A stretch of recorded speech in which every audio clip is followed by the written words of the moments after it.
So folks, my name is Dan. I'm one of the co-founders of Early Work and our head of school, currently leading Early Work Academy, our tech sales bootcamp with a job guarantee.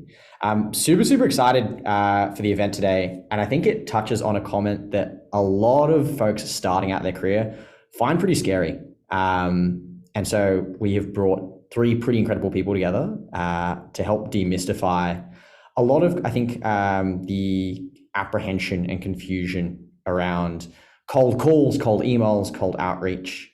For those who don't know, just a little bit about Early Work, we run a community of 5,000 young people across kind of APAC, helping young people find their first jobs in tech. We recently just launched Early Work Academy, our tech sales bootcamp, and so that's helping folks get their first job in tech as well. Comes with a job guarantee. And for those of you who are in the Early Work community currently, we do have a $200 student referral bonus. So if you refer any mates who are looking for tech jobs to the academy and they get a spot in the academy, you'll earn $200 out of it. So I thought I'd do a cheeky plug at the start. You got to do it.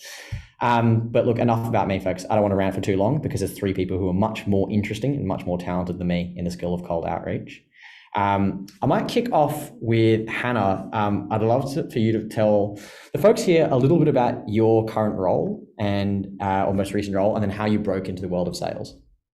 Yeah, awesome. Hi, everyone. I hope you can hear me because I'm currently a bit unwell, but hopefully it's fine. So I'm currently on the market looking for my next new gig. But I was a BDR recently at Aircall. I just decided to move on. And I started my, my career in tech sales really in my previous startup, which was a company called Yes Loyal. They were very early on startup. And I actually started off doing marketing. However, I did have the opportunity to go into a closing role there. So doing booking the appointments and then closing the deals. So BDR and AE. Then I moved on to Aircall and I was there for about 18 months. And that was a very challenging but rewarding experience, as my fellow BDRs would know. And if anyone here is from Aircall, hi. And I just wanted to say that my experience there has been really incredible. It's been up and down, but obviously I'm really happy to be here to share, the insider tips. But yeah, I'm looking really forward to it. Yeah. Awesome. Super cool. And yes, very much resonate. Started out in marketing as well. And I was like, hang on a minute, I should probably talk to customers directly. So gave sales a crack too. Very cool. Tim Teale, the surfing salesman. Man, tell us about it. Yeah, I think I was, without going back too far, I was a bit of a lost teenager, I would say, in my later years of high school. I had no idea really what I wanted to do. And I was working mainly kind of like hospo gigs in bars and pubs and did like some bachelor that I didn't really care about and accidentally stumbled into customer success. And I really believe that it was just sheer luck that I landed at Go1. It was relatively early days, just pre our Series B. And I started then to understand the world of sales because I was, of course, implementing and supporting customers that salespeople would sell. And a couple of the sales reps were like, oh, Timbo, you should go into sales. You'd be really good at it. And I was just in denial. No, thanks. It's not for me. Until one sales rep was really kind to open up the earning potential, which obviously then piqued my curiosity a little bit. To which case I then basically pinged one of the founders at Go1, Chris Eagland, and twisted his limpy arm to let me go into a junior sales role within Go1, so straight into a closing role as an account executive. So I've never actually done my stint as an SDR or BDR. And if I was to go back, I think that is probably where the best years would be to gain the experience. So if I was on the call today as a participant, I'd be putting a question mark on all the things that I have to say and really highlighting all the things that Lucy and Hannah have to say. But that's a little bit about how I crashed into sales. Very cool. And mate, love the cold outreach there directly to the founder. Good thing we are talking literally today about how to do that cold outreach. So I'm sure a lot of people want to see your message. Awesome. And over to Lucy. An intro from you. Yeah. Hi, everyone. Thanks so much, by the way. There's 43 people on this call. I know that includes us, but that's massive. So thanks for joining at 6 p.m. on your Tuesday. So I'm Lucy. I have been in sales for 3 years. I am a law graduate. So I studied law in Queensland, where I'm from. I kind of always thought that law was my thing. I did a lot of debating. I was very heavily involved in the Law Society. I did a lot of work at law firms, a couple of clerkships, but I worked for an ed tech company at the same time in study skills presenting. We don't need to get into what that looked like, but it's kind of opened me up to that world, not the sales world, but just the world outside law. I really fell in love with the mission of the company. And when I realized kind of in third, fourth year that law probably wasn't my calling, I wasn't quite as passionate about law itself as I thought I would be. I was offered an account executive role, kind of like what you're saying, Tim, kind of thrown headfirst into sales without any experience whatsoever. So that was my first kind of year and a half. I worked as an account executive and then a senior account executive, kind of managing a small team. And I'm now a large enterprise business development representative at Slack, which is obviously a massive company where I'm now owned by Salesforce, which is a juggernaut. So yeah, that's me. Super, super cool. And I think Lucy, you're a fantastic example of how, thinking about the folks who step into sales, you just get such a wide range of backgrounds, right? Like education experience, law experience. I think and it was a really powerful realization for me, meeting folks in sales and realizing actually, if you build the interpersonal fundamentals, the communication fundamentals, relationship building, there's a lot of different fields where you can kind of pick that up, and it's very high leverage in sales. Super cool.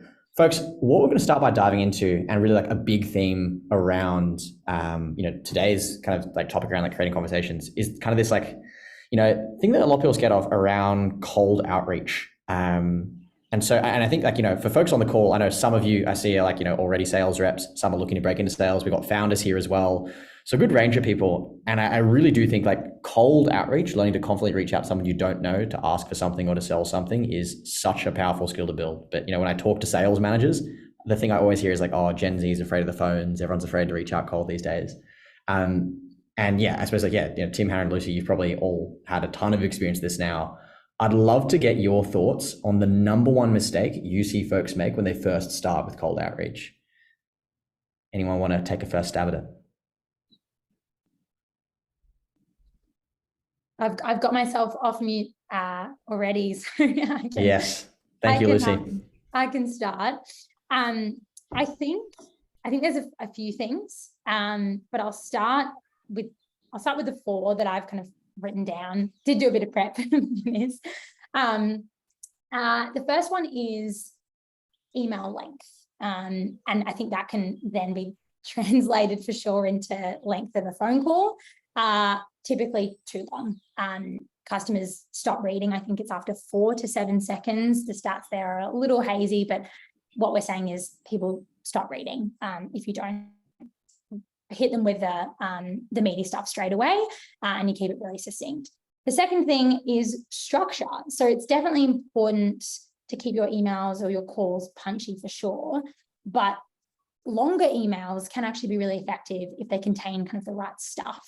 And I know that we'll probably touch on what the right stuff actually looks like in this panel today, so I won't get into that too much, but structure, know what you're doing and why, and follow it through every time. The third thing is using I. Even if you look at Tony Hughes, or, you read sales books about the best way to write a cold email, very often the best examples will start with, I work at X, or I saw X in their first sentence. And that is immediately starting with you. Don't do that. Start with the customer every single time. Do not use the word I in your first sentence. And the last one, bit of a random one, but don't connect with 1,000 people on LinkedIn. I'd recommend just InMail. Start with LinkedIn Sales Navigator InMail. Don't have 1,000 connections. People typically don't love that. And it's also not particularly useful for you and your LinkedIn. So those are my 4. Super interesting, and love the at the meta level you're showing off the structure there. 4 key things, very good. Some spicy points around I versus we, connection versus InMail. Hannah, what do you reckon about that? Any others you'd add to that? No, I would just like to say from my personal video experience, I think what I had the most, I guess my number one mistake was basically not picking up the phone fast enough. I think this was in very beginning, I like what Dan said, like hit the nail on the head, that we're in the beginning, we're so scared to cold call. And even for me now, like I'm still scared. I'm still nervous to pick up the phone and call people. But I think it was just the practice of, keep on going. And the thing is with like, BDR world, there's going to be a rejection. And we all know that. And I think that's, for me, the number one mistake was I got the research down. I did the right processes, I got my cadences right. But I was struggling to pick up the phone. And I think that's the number one thing that I wish I did earlier, was just just have a go, because you got to make a bad calls, and that's okay. You learn from those bad calls. So just keep on falling and, practicing, and just keep that grind so you can build that resilience. So I think that's probably my number one mistake, that I didn't pick up the phone fast enough to keep going with the cold calls. 100%. Yeah, I resonate with this one so much as well. Like starting off, like, I think it was, at Uber, like trying to sell to restaurants, and like spending like, like 20 minutes going like, oh, like, what is this restaurant going to say? What are they going to think? Oh man, like, how do I like find 10 different details to personalize, and just overthinking it. And you start to realize Completely agree. It took me like 20 minutes, like the first time, just to make the first cold call. And, the guy didn't pick up. So exactly. So true. So true. Yeah. And a really, really powerful lesson there. Tim, any others that stand out for you? Yeah, I think the ladies have covered it pretty well. I think a big one for me is, well, as Hannah said, like just pick up the phone and make your dials. Just like keep it simple. And I think a big piece is sales reps. I find they might idolize someone within their organization. Their leaderboards publicized, but a big mistake that someone can make is trying to adopt someone else's style. I think we all have our own styles, and it's up to us to carve and manipulate it. When you're trying to mimic someone else's style, you get rattled easily. You're not yourself, and people can, well, it sounds like that on the phone as well. So stick to your style and focus on adapting your own style. Oh, 100% agree. I remember, like starting off, like, as in you see like a coworker, you're like, oh man, their calls are so good. You like take their exact script. I think it's a really important thing, right? As in like in sales, there's no one right script, because the person saying the script changes the energy, the flow, the dynamics of the conversation. So you like over time, you kind of settle into your own custom script, and you like let go of the training wheels. Super powerful. Now, a lot of this, Lucy touched on both emails and calls, and so it brings up kind of this really interesting decision and kind of balance. How do you folks think about reaching out via email versus LinkedIn versus call? Like, what's your approach like when you find a customer who you think might be a good fit? How do you decide which one to use, whether to use all of them? Tim, maybe let's start with you. Yeah, sure. I think pinching a reference that Lucy's already mentioned, Tony Hughes, combo prospecting, use them all. Like if I had a mobile number, oh my gosh, I'd for sure just pick up the phone and dial the mobile and send a cheeky little email and maybe a LinkedIn message. Of course, combo prospecting's like do them all at the exact same time. I'm not sure if that's aligned to my style, but use all of those different channels if you can. Yeah, it's an interesting one. And I think that's, the D, all of the above is probably like, generally what I've heard in terms of like sales best practice. But Tim, you raised a really interesting point there around like timing channels. Like, do you overwhelm all at the same time? Do you take them in like a sequence? Lucy, Hannah, any thoughts on that one in terms of like how you pace between different channels?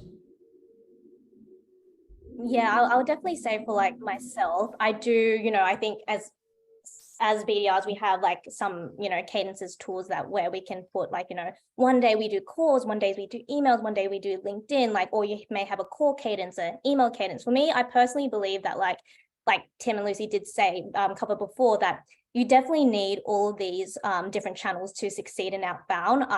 I personally, from my experience, I've had some, just email cadence or just call cadences, but the ones that were really successful were the ones that had, different touch points. Different channels that I was touching. So I would say, it would take about, maybe 11 touch points to actually get through to a prospect. And if you just keep using one channel, I think that may be a bit too much, or it can come off a bit spammy. Just say you have like 11 11 calls with this one guy, this one prospect, 11 emails to this one prospect. It might be a bit too much, but I believe, if you're using email, call, LinkedIn, everything else, I think that's really powerful. But also I think, I like to use the analogy a lot, like pancakes. You're using you need eggs, butter, and what else? Milk to make a pancake, right? Similar to like outbound, like prospecting, you definitely need, or like cold outreach, you definitely need calls, emails, and LinkedIn. I like to use that analogy because I like to bake. So yeah, so that's basically my take on the multiple channels. So you bake your pancakes, Hannah? Is that? No. I'm now going to be thinking about baked pancakes the rest of the day. Me up. That's why. Wow, but yeah, no, it's super. Like, I think, yeah, Hannah, really good lesson there. And like, as in, like, if you're going to reach a customer a lot of times, and you're going to have a higher success rate if you like don't just do it all on the one channel. Yeah. Lucy, any other points you wanted to touch on there when it comes to like sequencing between channels? Yeah, I mean, it's always tricky going third because, like Tim said, you guys have kind of nailed it. When I'm thinking about omni-channel or combo prospecting, whatever you want to call it, I think there's a distinction there. Actually, like you said, combo is all at once. Omni is when you've got like your cadence where you're doing step 1 and step 2, step 3 over, say, a couple of weeks. But when I'm thinking about that process, I think there's like 3 advantages, and Hannah and Tim have touched on the first one, that is like increased kind of reach and engagement for sure. The second 2 though are, number 1, like better data. You really want to use the data here, like test your methods, use A/B testing, like create a cadence that is only calls versus only emails versus like just test all the time and go back to whatever cadence program you're using, and actually use the data. And then secondly, or thirdly, it actually makes your job more exciting. I know that's not necessarily what we're talking about is about the customer. It's about making sales, but it's also way funner to get good at LinkedIn and calls and emails and making clips, for example, and sending little videos to your customers.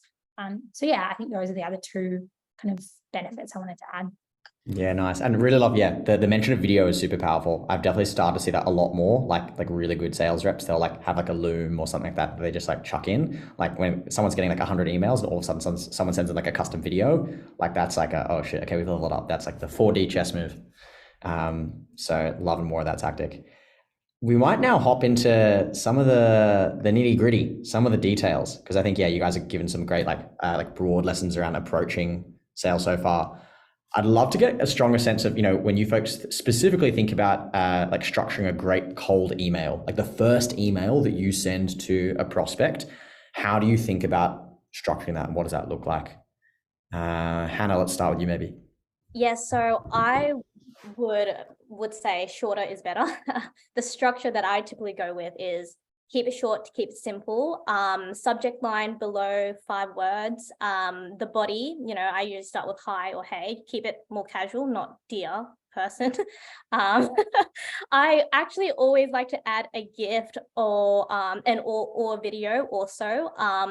Sometimes I do use, gifts I created, like maybe it's like on Canva, like Simpsons or something, or sometimes it's me just like waving to the prospect. But I try to keep the body itself under 100 words. So I would first introduce myself and why I'm like reaching out, and then talk about, an industry problem and trying to tie that into the your company's value prop. And I'll always leave with a call to action at the bottom. So that's basically my awesome. Yeah, like I actually have a funny story about this, like about like structuring emails, and this does tie into like, researching about the prospect. And I think with I remember this one email, it was my subject line was fave Netflix show, just because I remember, like, I've researched about this guy, his his LinkedIn bio said something about he likes to watch Netflix outside of like his job. So I started off with that. I was like, I wanted to introduce myself and say, hey, I saw you like to watch Netflix outside of work. And I gave him even a suggestion to watch The Watcher to keep it more personal. But Nice. then I followed with the structure of the pain, the value prop, and I left with call to action. So that's basically an example also. Wow, getting very creative there. We've got custom gifts, we've got TV show recommendations. Lucy, how do you think about cold calls and standing out from the 100 other sales emails they're getting? Cold emails, we're talking emails, right? Yeah, specific emails. We'll get to calls. Yeah, great. I +1 to everything you just said, Hannah. But I was going to say, Dan, I like that you specified this is the first email, because it's super important that the structure of your emails really, really differs depending on the stage of your cadence. So yeah, first email, it's similar obviously to what Hannah said, but I'll give some like examples of what each kind of sentence might look like. So sentence number 1, as I've said, I'd never start with I. I'd always go straight to them. So congratulations on the new role and the acquisition of X company. I'd then bring it again to, and this can be like a combined sentence potentially, I'd say something about a business objective potentially. So I know a major outcome of your project is driving higher retention and long-term costs. You don't necessarily have to say you got that from the annual report, but you probably did. The second or kind of third sentence is kind of linking your product. So notice that I've not at all mentioned the product that I am selling or the company that I work for. That's not what you want to do in the first. You then do the linking sentence. So it might be something like company A, and this is a bit of social proofing too, has delivered these outcomes, the outcomes I just mentioned, through digitization of their agreement process. Let's pretend, for example, I work for like DocuSign. Yeah. Sentence 3 would then be outcomes, numbers, benefits. Again, you can kind of tie that into the other sentence if it works, but since moving to the digital way, they've seen a 38% increase, blah, blah, blah. Fourth sentence is that call to action that Hannah mentioned. So based on the strategic alliance between your two companies, I'd love to talk you through X, Y, Z. I'm not saying I really want to ask you some more questions because that would benefit me. You're offering them something and it's a clear call to action. So like, how does a 15-minute call this Thursday or Friday look? And that's exactly how I do every single first cold email. Awesome. I think there's honestly a ton of good lessons there, right? Like even, okay, with the CTA, right? There's the specificity around like the length of time, suggesting specific days. I think the social proof stuff is super powerful, not pitching your product too early, but first showing like, what the business might need help with, showing that you've helped a similar business. So kind of a positioning statement, right? And that gives them kind of the confidence and trust and go, okay, it's probably worth it to at least take a call and see what it's about. That's absolutely fantastic. Tim, anything else you want to add there? So both Hannah and Lucy have got some pretty creative stuff happening. Yeah, look, I think I'll probably just leave it there. I think, yeah, like as per Lucy's structure, what helped me a lot in my early days was having that structure. So like even a template email and then brackets around what am I trying to say in each sentence? And then that's your structure. And like, you're now just aligning each of your emails to the same structure and you're just tailoring the personalization. Yeah, great structure. Yeah, nice. Awesome. Super cool. Cold emails. Tick. We got that. Cold calls. Some similarities, but a bit of a different beast because there's another person live on the line who can interrupt you anytime. Lucy, maybe we'll start with you. Like you've got obviously a very structured approach when it comes to cold emails. How do you think about adapting or modifying that with cold calls? Yeah, God, I feel like I just monologued at you all. So I'll keep it a little more brief. Honestly, it's a really similar approach. And I think it's really good to remember that. Like you're coming into the email with a hypothesis. Again, you're challenging. Like I really like the challenger sale methodology. If anyone isn't familiar, familiarize yourself. It's the same with cold calls. Like you have to make sure that you're coming to the call with something, with a hypothesis. Now, this can be a hypothesis that is industry-wide, exactly as Tim and Hannah said. Like, don't stress yourself by creating a hypothesis that's totally personalized to every single call. You got to get through 100 calls a day, but something. So yeah, I would do the same kind of thing, except of course, start with, hi, it's Lucy from Slack. A top tip from me, take it or leave it, is that I don't say have I caught you at a bad time, or do you have 5 minutes? I just say how you're going, and then I get straight into it. Otherwise, that gives them the opportunity to get out quickly, which they often do. Yeah, and then it would be a really, really similar structure. Ask them a few questions. We call them kind of hook questions, but they're the ones that kind of grab their attention. I've seen X, does that resonate?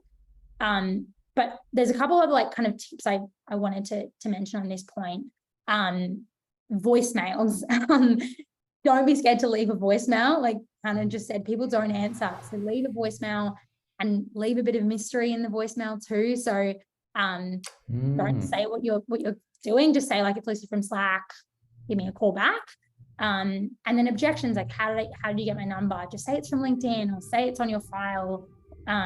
Ask who another person is that you can talk to if they say they're not the right person. What time's better if they say it's a bad time, but generally like stick to that same email structure, but make it a phone call. Nice, some awesome lessons there, especially around kind of like, the intro pattern at the start, and even, some really good voicemail tips as well, which is, obviously going to happen a fair bit of the time when you're calling out of the blue. Tim, other tips around structure that jump out for you? Yeah, I think, like keep it simple. Like it's okay to just be like, how's it going? Like that's fine. I also just like, I think once you're comfortable, you can mix it up a bit. And sometimes I go, oh, have I caught you at a bad time? Or like, I've just finished eating my lunch. Just be super normal. Like don't try to do some crazy Americanized, sales guru, like call openers that just feel weird. I think, as Lucy said, having that structure is important and familiarizing yourself with that. You need a solid opener. You need to have like an inquiry question. You need to have your hypothesis that needs to be relatively tailored to the industry or to whoever you're targeting. And then, of course, at the end of the call, it's always about like, we're trying to figure out if we are the right fit. Does it make sense to continue the conversation? Are you open to learning more? It's just a really soft kind of like question or close. I think rather than just focusing on the structure, the biggest piece of advice that I would have is focus on your tonality and your speed. Having a great structure and being really frantic and, oh my God, like it's holy shit, like calm down. Just like, it's all sweet. If they book the meeting, great. If they don't, that's fine. And then people just start to open up. They don't feel pressured. But that's really tough when you're starting out in your first sales gig, because you're excited, you're energized. There are leaderboards going on. You're going to high five your colleagues afterwards, but keeping super calm and collected on the call is the best advice that I have. 100%. Yeah, I think it's a really powerful one, right? Like oftentimes, even if you get like the core content right, if you're absolutely like rushing through the call, they're not even going to understand you. And I remember, I'm already probably talked too quickly to begin with. I remember starting sales, I'll be talking at the speed of sound, lightning, some natural phenomenon, and then the customer will be like, "What? Huh?" So I think it's a pretty underrated one, but getting tone and pacing right makes your life a lot easier with the same information.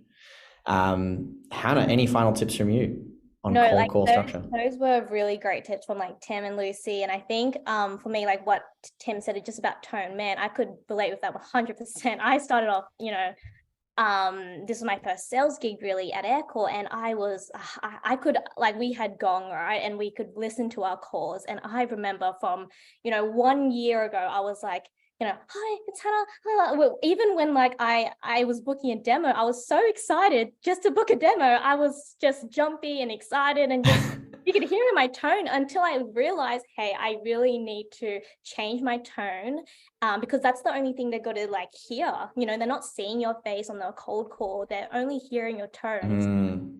I really had to change that and learn to do that. And I practiced, I practiced in the mirror. It was weird, but it's kind of had to be done, and you kind of had to really learn that. But I also want to touch on, like, what Lucy said, just about voicemails. I wanted to give an example of what I usually say for, if they don't pick up and I'm sending a voicemail, I would usually say, hey, it's Hannah from Aircall. What would I usually say? No, it's like, hey, I'm Hannah from Aircall. I'm going to leave you an email with the subject line voicemail. Thanks, bye, or have a great day, bye. Something like that, just to keep it in the mystery, but also just say, hey, interesting. This is like, go to my email and have a look there. And I've had people say to me sometimes like, oh, I didn't receive your email. Maybe it was the wrong email, who knows? But it was a good start to like just like that mystery of that that voicemail piece. Yeah. Yeah, nice. Loving the mystery theme here. Didn't expect it, but it's a vibe. And yeah, some great lessons there around pacing and tonality. Folks, we might hop to lots of great lessons so far, but it seems like the Slido is pumping. 15 questions so far. So I think we might hop over there and do a bit of cheeky Q&A. I'll kick off with the first one. So we had a question, it was interesting, that's about leveraging sales experience to transition to other roles. And specifically in this case, I think Andrew had asked around product. Andrew, if you're on the call, feel free to unmute and you can ask the question directly. Yeah, 100%. So I think I have like 3 or 4 years of experience in sales. I've done cold calling, I've done cold email. The thing that I've realized I love the most is a lot of that strategic relationship building. I've also spent some time in recruitment. I really love product as an area, and I'm looking at how to leverage my experience. Basically, in some ways, Tim, I think it's like the reverse journey of yours. So I'm thinking at the moment, like CS could be a good transition point because you're getting strong exposure to product and you're really working with customers, but really open to any insights or thoughts anyone has. Yeah. I think it's really tough, I guess, to answer that definitively without doing more of a discovery on you and like what you're trying to achieve. Like, it sounds like you've got a massive passion for product, but whether that is, like what designing product marketing, there's so much within the product landscape. Even you just talking to us right now, like, it sounds like you're really personable. You're probably pretty easy to have a conversation with. As an account executive at Go1, we don't have a huge solutions, like a pre-sales solutioning team, kind of people that demo the platform for you. Some amazing organizations that are really large would have like solution engineers that you would pull in and run your demo. So I have a really strong relationship with the product myself and the way that I tell the product story and I run the demo. So to me, like, I'm in the product day in, day out, and I love it. So like, I find that my role allows me to have that product exposure still, and I'm designing solutions myself in the product to then showcase in a demonstration and tying it back to their pains, their needs, their challenges. But Andrew, I guess, like, to answer the question, like, sales skills are super transferable. It's just about, you trying to understand kind of when you move to product, where do you want to move to? What is that going to give you? What are you losing from sales? I don't know. Yeah, no, really good point. Yeah, I think the answer to that is, it's like the stakeholder management piece. That's what I love, is being involved in depth and connecting a lot of the different dots and then bringing people on the journey. Yeah, and I think to Tim's point, there's like, I suppose like with solutions engineering, you often see that in the pre-sales process. That you might even have like, say, like solutions architects coming in after a product's been sold for more technical products and actually helping the customer implement that. And so you might be working with different people across the customer team to, say, customize the specific solution like to their company. Lucy, I know at Slack, I think there might be like solutions engineers, solutions architects. So if you've got any like notes here on kind of like what their role's like, feel free to chip in. Yeah. So, I mean, Tim, first of all, like, what an excellent and practical demonstration of exactly what a salesperson, how a salesperson should answer that kind of question. He's totally right. Like, we need a little bit more information from you. I think specifically like what you don't like or what you think you don't like about your current role and what you're looking for moving forwards. But yeah, to Dan's point, when you're in a really large company like Slack and certainly Salesforce, roles become more and more siloed and specific. So yeah, we have a solution engineering team that works as pre-sales consultants, are the product experts. They absolutely kind of do like a blend of sales and product. So that absolutely might be something that you should look into. But we've also got like value consultants and a really massive CS team. So my advice is jump online, have a look at the big companies, because that should give you like a really, really like granular overview of exactly what the different roles are. And then just think in your mind, like, the smaller the company I go to, the more of a jack of all trades I'll be required to be. Great advice. Cool. Next question that comes up, and this is a classic one. In terms of personalizing your outreach approach, so you want to reach out to your target client, How do you personalize without sounding salesy? I know, Tim, you touch on this with a bit of kind of like the classic like sales lingo. Like, how do you avoid sounding salesy or feeling like you're sounding salesy when you're trying to personalize? Is that to me to answer? Anyone can pick up the ball. I've thrown it in the air. Hannah, would you like to take this one? It's been a minute. You don't have to. No, I would definitely say for me, it's quite I try to take a creative, view on my personalization. For me personally, like when I, started my first, started at Aircall, and I was so excited to do a bunch of different things. And I was like, I'm not going to be like the regular salesperson. I'm going to be creative. I'm going to be different. And then I started using GIFs. I started using videos.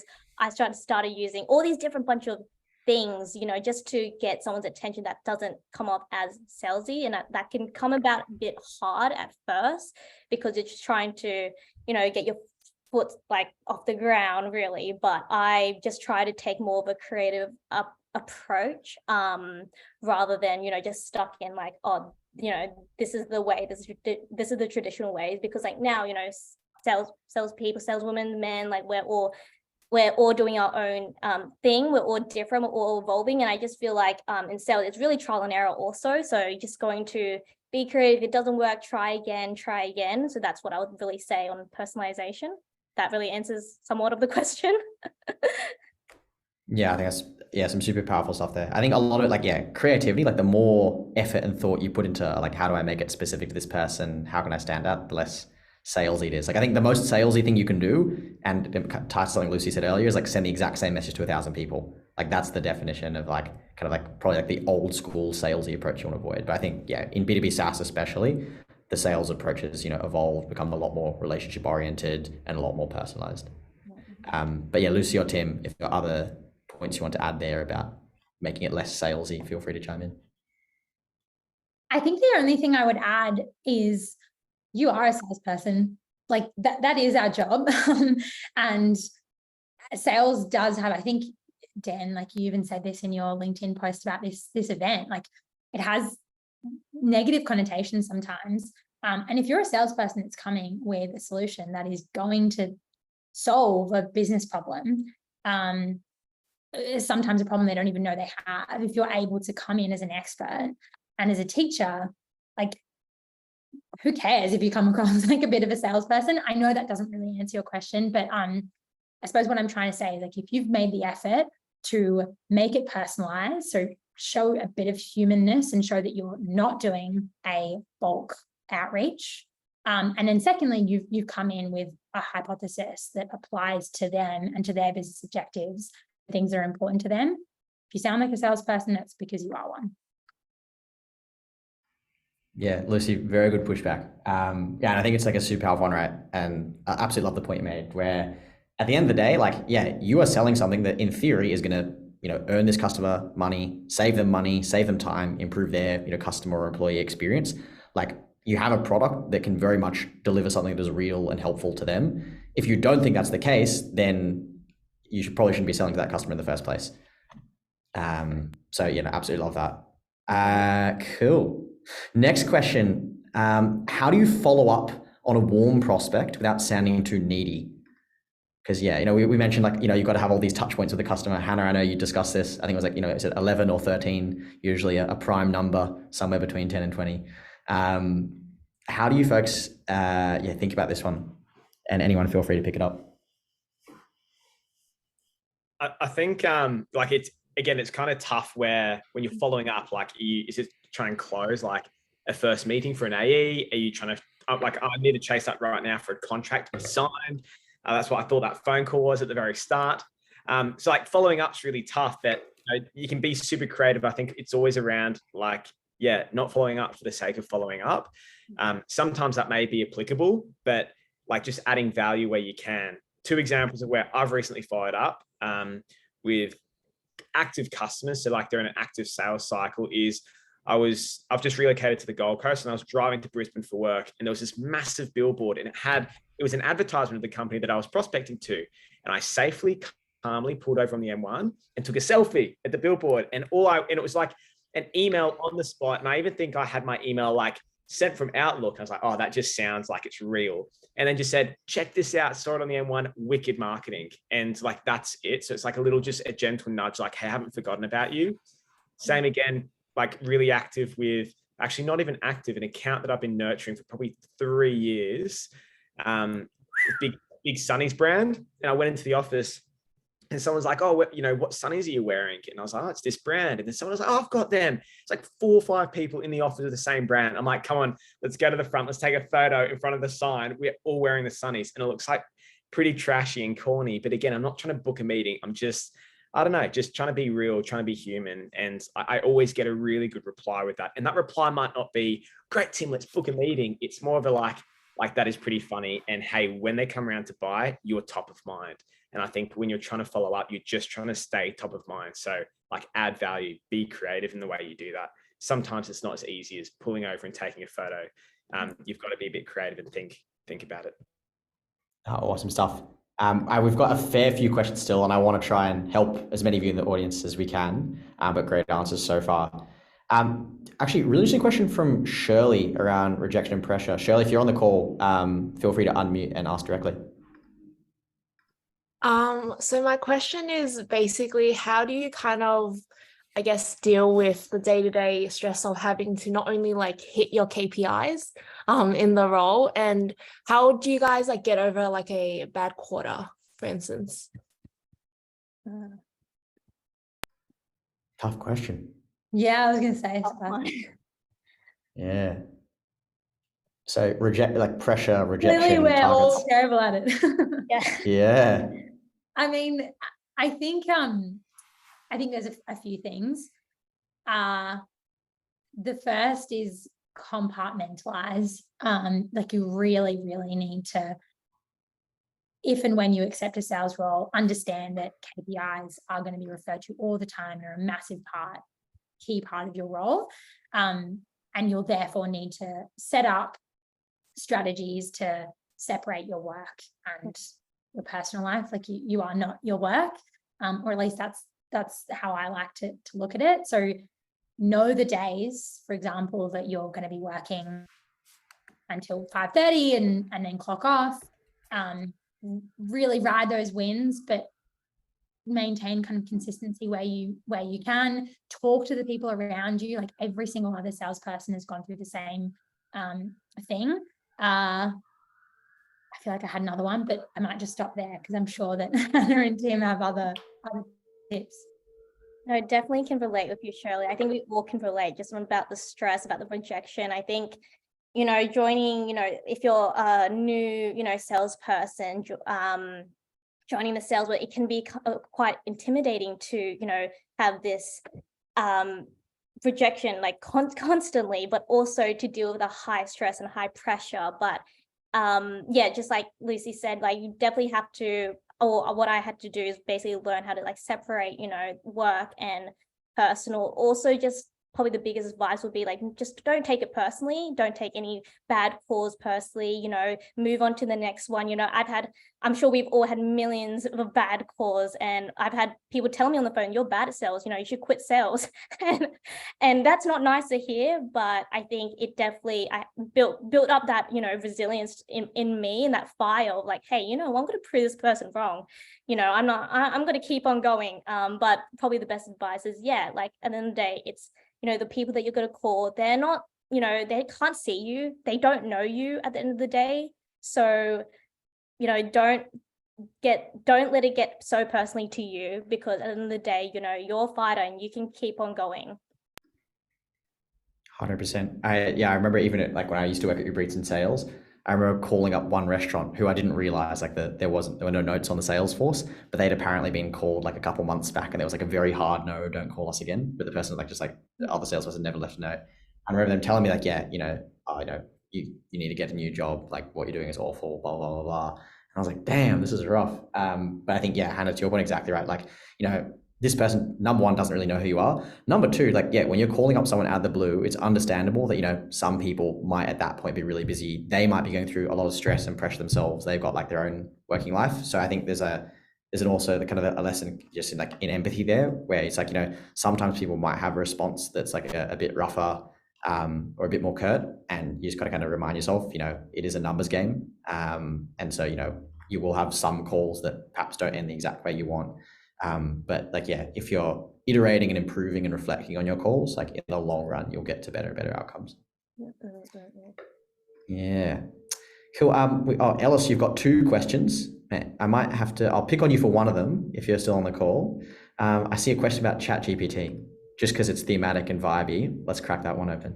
Yeah, how you going, guys? I just wanted to sort of see what your experiences are with ChatGPT, because it's been a massive hit in the news, and especially in our industry. It's made things a lot easier as a tool. And I just wanted to know how you guys are using it, what your experience is with it, and what you see the future is with the product itself, and that as an SDR or BDR, AE, whatever you do. So, any users here? Yeah, it doesn't work. I'm seeing something. I use it every day personally. Yeah, I was going to say, I will rebut that. I use it every day now. I think it's unbelievable. I think generative AI, is that how to pronounce it? Anyway, I'm just keep moving. Is just exceptional. It's also not going anywhere. Like, I've been reading a lot of articles about this in the last couple of weeks.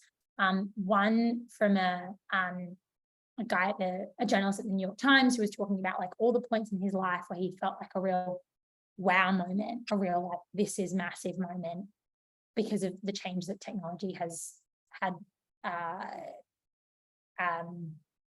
carried out. God, my brain isn't working. It's nearly 7 p.m. And all of this stuff with things like ChatGPT and AI generally are absolutely like a big wow moment, a massive change for us. I think anyone that's not utilizing ChatGPT is potentially missing out. So the way that I've used it is to ask it questions about particular industries. So we used it a lot for research. I've used it for cold email writing, but I would strongly recommend like really tweaking it, or at least getting very specific about the question that you ask it, and other like research topics as well. Research. That's what I've used it for. Yeah, I think that's fantastic. But I also I like to use it in creating a little bit of tone, and I can come across quite cold in emails because I'm very much to the point. So yeah, creating a bit of warmth and a bit of excitement, even a bit of humor. I know I use that a lot in my emails because I run a small business with my dad. So I'm across all areas, like even things like accounts. When you ask someone for money via email, it can be such a hard conversation to have. And ChatGPT has just been amazing in terms of making things a lot easier and getting a huge response from it. So just wanted to put that out there to make sure everyone knows about it and is actually using it. So yeah, totally agree, Alice. Like, I love ChatGPT. Use it daily, use it for like LinkedIn posts, also like copies, like you name it, TikTok posts. Yeah. Wow, we're seeing the future of sales here. A new era. Oh my God. We actually don't do any work. We just ChatGPT. Yeah. So should I hire an SDR or just use ChatGPT? Head scratcher. Debatable. Debatable. Cool. I think we probably got time for maybe 2 to 3 more questions, and we'll try to wrap up by 7 sharp so folks can have a yummy dinner. Cool. Santiago, I think you had a really good question. It's a tricky balance just around like personalization versus brevity. Do you want to unmute and ask that? Yeah, thanks. Hey team. So I guess we were talking earlier about, being specific to the person you're reaching out to, so that doesn't sound too generic, but I'd be keen to hear from a couple of you, I guess, that balance between being short and sharp, so concise, because you only get 7 seconds worth of attention, but also being really specific to like their role, industry, and the challenges that their organization might have.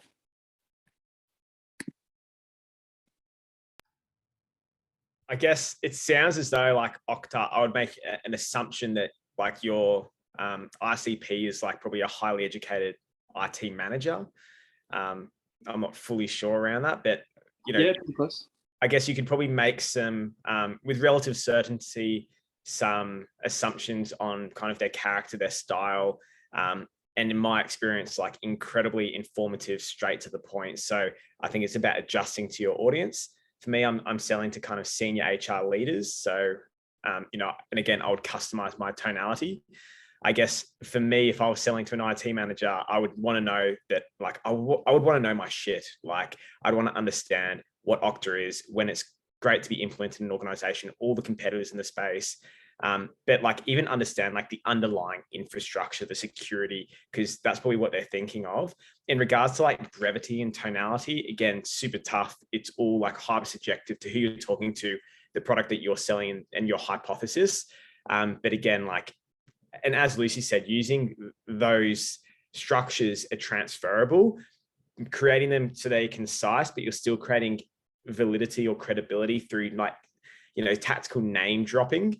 So, if you're selling to DocuSign, you might be dropping how you work with PandaDoc, whatever it may be. I think you can probably bring it into that structure. Again, the structure typically remains the same. It's around kind of adjusting and personalizing based on the recipient or the audience.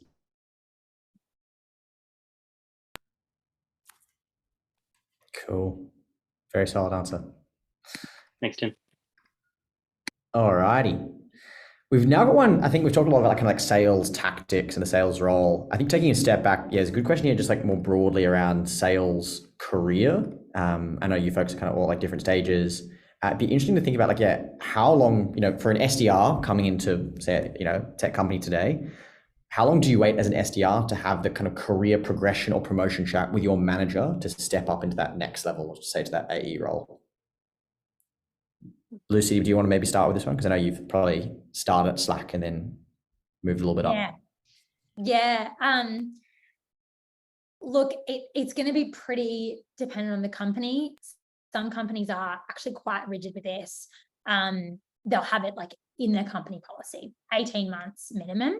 I think go into the job, like understanding that really well. If you only want to be a BDR, SDR, whatever, for 6 months, but in the company policy it says 18 months, understand that before you start. But typically, like, I think market average would be 12 months in each role. So if your company does have a distinction between SDR, BDR, typically it's 12 months SDR, 12 to 18 months BDR, and then you're in an AE role. Once you get in an AE role, it's, I would say, again, Tim, you can kind of elaborate here, but I'd say it's about a year and a half at least in each. So MB or SMB, then moving to large enterprise, and then large enterprise, it kind of gets further and further away from that year mark. Yeah, the good nuance there, and like, it does definitely depend on the company type. Hannah, I know for you, kind of moving from like a BDR to a senior BDR role, like how did you kind of navigate that progression at Aircall? Yeah, so like Lucy said, it's really depending on the company. At Aircall, there wasn't much. It was still in the startup phase. So it was really like what's the word, like not very structured at the time. So I moved from BDR to a senior BDR within like 15 months, and like stayed there as a BDR for 18 months. So it was around that time, from 18 months, you could progress to an AE role. That was really the career direction. But that's usually how it. But yeah, within maybe 12 to 18 months, like Lucy did say, that's usually the time frame for BDR to AE. But there is different, depending on the company, different progressions within, there's maybe you start off with an associate BDR, maybe then you go to senior, maybe expert even. But yeah, really depend on the company itself. Yeah, super fair. Tim, anything to add here around go one? Because I suppose you've gone from customer success to account exec, and then account exec to senior account exec. So you've had a couple leaps. Yeah, I probably maybe outside go one. I think when everyone wants to get promotions all the time and grow, especially from that leap from SDR BDR to AE. Once you become that AE, you've been booking meetings for them all the time, and now you're the one who's getting the meetings booked for. It's super, everyone kind of, it's the natural vertical career progression. I think use your sales ability and skills at your organization to create influence. So if I was an SDR or a BDR and I wanted to become an AE, I would have my one-on-one with my manager proactively and come to the table and go, my career goal is to go to BDR, SDR. I don't understand the time frame that's required, but this is my current target from what I know. if I achieve X, Y, Z, can you make a commitment to me that this would then be an opportunity for me to progress? So like set your KPIs before you even meet them, and have like a mutual action plan with your leader. Also know if your leader has the weight to make that decision. Are they the budget holder? If they're not, great. Can we get the regional leader to also sign off on this? Like, make a sale and then go out and bloody perform and hit those KPIs. And then in 6 or 9 months' time, you come back and go, great, like what we agreed on, we've done it. Now, like, I want the promotion because that's what we've agreed on. So like use your sales ability internally, do the discovery, understand who has the authority. And sometimes your manager might say they have the authority, but they don't really. And hey, we're in an uncertain market and there are budget constraints and X, Y, Z. So just fully discover it, uncover it, and then go there with a pitch. When you're pitching for promotion, it is a business decision. It is a pitch. It's not a, hey, I've been here for a year and I'm really good. It is, this is the value that I'm adding to the organization. This is my other options if I wanted it. And this is what I think is fair and reasonable. It's a business case. So good. Fantastic lesson to end on. Like ultimately, in a sales career, there are 2 types of sales you're making. One is to customers and the other is to your current and future employers. So a lot of the tactics you use in sales, you can think about with your managers and with your broader sales team. Tim, Lucy, Hannah, amazing job, folks. Thank you so much. I genuinely learned a lot today as well. I hope the folks in the audience did too. And judging by the questions, it sounds like people very much did. Folks, if you're keen to stay in touch with future Early Work events, definitely make sure to join the Early Work Village. That's our free community where you can find out about other events that are happening. And if you've got specific suggestions for future events around sales and tech careers you'd like to see, feel free to message myself or Ryan on there, as well as if you've got any questions about our program to help folks land jobs in tech sales. Easy. Have a lovely evening, and I hope to see you all soon. Thank you so much, guys. You guys. Bye for now. Bye. Who Bye.